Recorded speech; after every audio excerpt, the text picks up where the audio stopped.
큰 주택 가격은 좀 조심스럽게 생각하고요. 작은 주택들은 조금 비싸다 그래도 안 빠질 것 같은데 한국의 상업용 부동산은 조금 어려울 거 아닌가라는 생각이 들고요.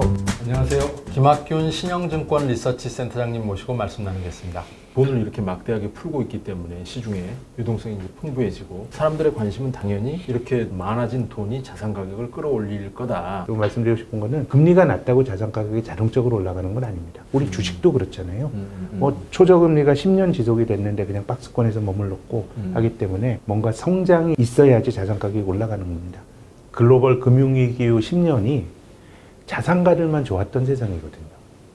자산가들만 좋고 실물 경제는 안 좋아지니까, 그래서 IMF 같은 기관이 코로나 생기기 전부터도 정부의 확장적 재정 정책을 권고했거든요. 그 정신이 뭐냐면 정부가 뭐 잘한다 이런 건 아니고 IMF가 굉장히 보수적인 기관이잖아요. 우리 외환위기 때 아주 참혹한 구조조정 압박했던 기관인데, 글로벌 금융위기 이후 10년을 봤더니 돈을 풀려놓고 너희들이 알아서 그 돈을 민간이 하라 그랬더니 이게 실물 경제로 간 게 아니라 자산시장 쪽으로만 갔다는 거예요.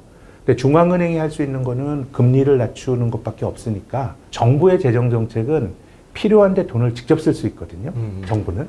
그러니까 정부가 뭐 시장보다 낫고 이런 거 아니고 돈 놔뒀더니 이 자산시장과 이 실물 경제의 불균형이 커지다 보니까 정보가 필요한데 쓰라라는 정신이었던 것 같거든요. 그럼 앞으로 10년 동안에 또 자산시장만 좋아진다?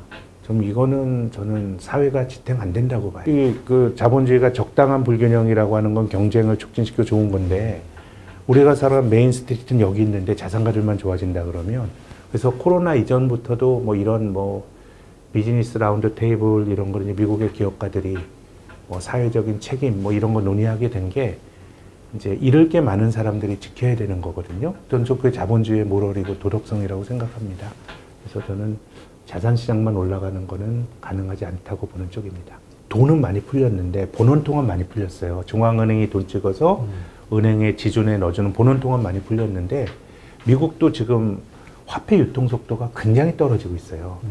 그러니까 그게 민간에서 잘 안 돈다는 얘기거든요. 그러니까 풀리는 돈만큼 뭔가 인플레이션을 자극하기 힘들다는 게 하나가 있고, 또 두 번째는 결국 인플레라는 게 물가가 올라가는 건데 너무 공급이 좀 많은 것 같아요. 공급이 많다 보니까 물가가 또 못 올라가는 측면도 있는 것 같고, 그래서 제 생각에는 아주 국지적으로는 인플레이션이 나타날 수도 있다고 보는데, 인플레가 장기화되긴 않을 거라고 보고, 오히려 이제 자산시장이 인플레가 될 거냐는 주식은 저는 성장이 있어야 된다고 보는 쪽입니다.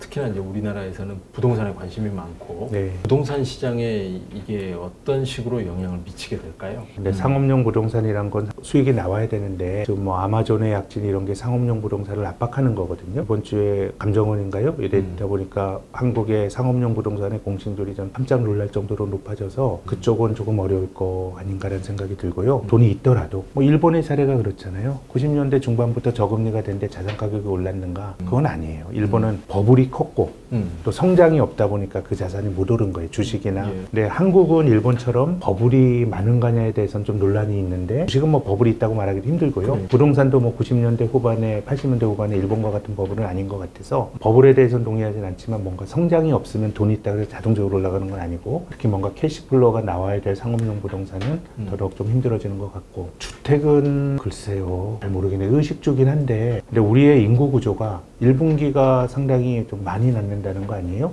4개 분기 중에서 이번에 1분기 때도 학계 출산이 1 미만으로 갔어요. 그럼 작년이 0.92였나요? 0.9인데 올해도 또 놀라울 정도로 낮아질 것 같습니다. 저출산이. 네, 그렇게 된다 그러면 주택이 큰 집이 제대로 되기는 힘든 것 같아요. 우리나라가 4인 가족 기준으로 다 돌아가는데, 4인 가족으로 구성이 된 그 가정이 전체 랭킹으로 보면 5위 미친 것 같은데요. 7인가? 1, 2인 가구가 제일 많거든요. 그렇죠. 좀 성장이 없고 그렇다 그러면 큰 주택 가격은 좀 조심스럽게 생각하고요. 다만 뭐 1, 2인 가구는 가구 수가 늘어나는 것들이 뭐 수요를 만드는 측면이 있고, 작은 집들은 뭐 계속해서 그 수도권을 집중이 되다 보니까 사람들이 선호하는 작은 주택들은 조금 비싸다 그러다 안 빠질 것 같은데, 큰 집은 리스크가 있는 거 아닌가 싶습니다. 근데 주가는 네. 사실은 지금 코로나 이전 상황을 거의 회복해 가고 있는 한국이잖아요. 네. 예. 뭐 1차적으로는 돈이 되게 많이 풀렸고요. 그리고 돈이 많이 풀렸을 뿐만 아니라 뭔가 경제가 큰 충격 충격을 받으려 그러면 금융기관이라든가 큰 경제 주체들이 파산을 하거나 이런 리스크가 있어 경제가 휘청거리는데 지금 뭐 다 막고 있지 않습니까? 그러니까요. 특히 이제 정부의 역할이 강조가 된다라는 게 중앙은행이 저금리 기조를 유지한 건 이제 10년이 됐죠. 중앙은행은 경제에 직접 개입하는 주체가 아닙니다. 그거는 반칙이에요. 자본주의에서 경쟁은 돈 벌려고 하는 건데 돈 찍어내는 경제 주체가 특정 포지션을 잡을 수가 없잖아요. 그래서 중앙은행이 하는 건 기본적으로 금리를 조정을 하거나 돈을 많이 풀어서 경쟁하는 환경을 만들어주는 거예요. 금리 낮춰줄 테니까 너네들이 투자를 하든가 뭘 해봐라라는 건데요. 근데 지금의 문제는 이미 금리가 높아서 문제가 안 되다 보니까 금리가 높아서 문제인 건 아니었지 않습니까? 그렇죠, 그러다 보니까 이제 중앙은행이 보단 정부의 입김이 커지는 것 같아요. 그러니까 이 코로나가 천재지변이다 보니까 이게 다 일시간에 어려워진 거거든요. 그러니까 부실한 기업도 어렵고 멀쩡한 기업도 어렵고. 맞아요. 그러니까 이거를 그 원인을 정확히 가르긴 힘들다 보니까 이걸 지원을 해줘야 되는 거니까 이제 정부의 재정을 통해서 지원을 해주고 또 중앙은행이 여러 가지 좀 변칙적인 규칙을 만들어서 정부의 돈을 대주는 형태로 바뀌다 보니까 돈은 많이 풀렸고 큰 충격은 없을 것 같고 코로나라고 하는 게 뭐 전쟁으로 생산시설이 파괴가 된 것도 아니고 그러니까요. 어느 정도는 정상화가 될 거다라는 기대로 이제 주가가 오른 것 같고요. 이제 앞으로를 생각해 보면 대체적으로 2분기까지는 어느 나라 경제나 마이너스 성장. 3분기부터 지금의 기대가 유지가 된다 그러면 거의 V자형 반등이 나타날 건 명약관합니다. 근데 저는 3분기 이후에 V자형 반등도 주가가 이미 프라이싱 했다고 봅니다. 이미 그거 선반영했다. 그럼요. 주식은 선행하죠. 2, 3월에 경제 지표가 별로 안 나빴어요. 물론. 근데 그렇게 험하게 주가가 빠졌잖아요. 그 얘기는 지금 우리가 보고 있는 참혹한 경제 지표를 주가는 미리 반영한 거고요. 이렇게 V자형으로 오는 건 3분기 이후에 좋아질까라는 거를 미리 반영한 거라고 봅니다.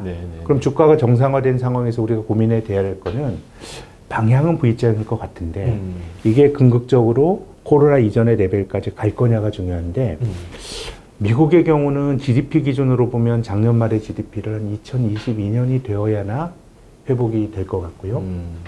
유로존과 일본은 더 심각해서 그때 2003년이 지나도 2019년 말에 GDP를 회복 못할 거는 게 지금 시장의 기대입니다. 또 기업이익 추정치로 많이 감익이 되어서 그래서 2, 3월과 같이 또 떨어질 거냐는 저는 그럴 것 같진 않지만은 좋아진 거는 상당히 많이 반영이 된 것 같고 코로나 이후의 세상을 저희들이 예측하기는 어렵지만 저는 결핍이 좀 있을 것 같아요. 10%가 됐건 지금 한국만 하더라도 어떻게 보면 다른 나라에 비해서 모범 사례가 될 수 있는 거예요. 잘 방역을 했고 지금 조금 확진자 수가 늘고 있지만 그래도 뭐 4, 50명대니까 그럼 우리가 그렇게 생각을 다른 글로벌하게 생각을 해본다 그러면 그래도 조심스럽지 않습니까? 우리 나가기 조심스럽고 회식하기 조심스럽고 이런 거라 그러면 지금의 기대하는 시나리오대로 세상이 가더라도 코로나 이전으로 100% 복원되긴 힘들다는 게 제 생각이고요. 그렇게 생각한다 그러면 주가가 어느 정도 정상화됐다는 거고 여기서 주가가 오르는 다른 논리는 금리가 싸니까 유동성이 올라간다는 건데 일본이나 이런 나라들은 결국 성장이 없으면 돈이 많다 그래서 주식이 무한정 갈 수는 없는 거거든요. 미국이 좋았던 건 어쨌든 뭐 버블이니 뭐니 논란이 있지만 기업에서 혁신 있는 기업들이 있으니까 그 주식이 그래도 저는 장기간 좋았던 거고요. 그렇게 본다 그러면 지금 정도 코스피 기준으로 2000 조금 넘은 수준이라 그러면 뭐 이게 대단한 버블이라고 생각지는 않습니다만은 이제는 뭐 어느 정도 정상화가 된 가격 아닌가라는 게 제 생각입니다. 지금까지 김학균 신영증권 리서치 센터장님 모시고 말씀 나눴습니다. 감사합니다. 감사합니다.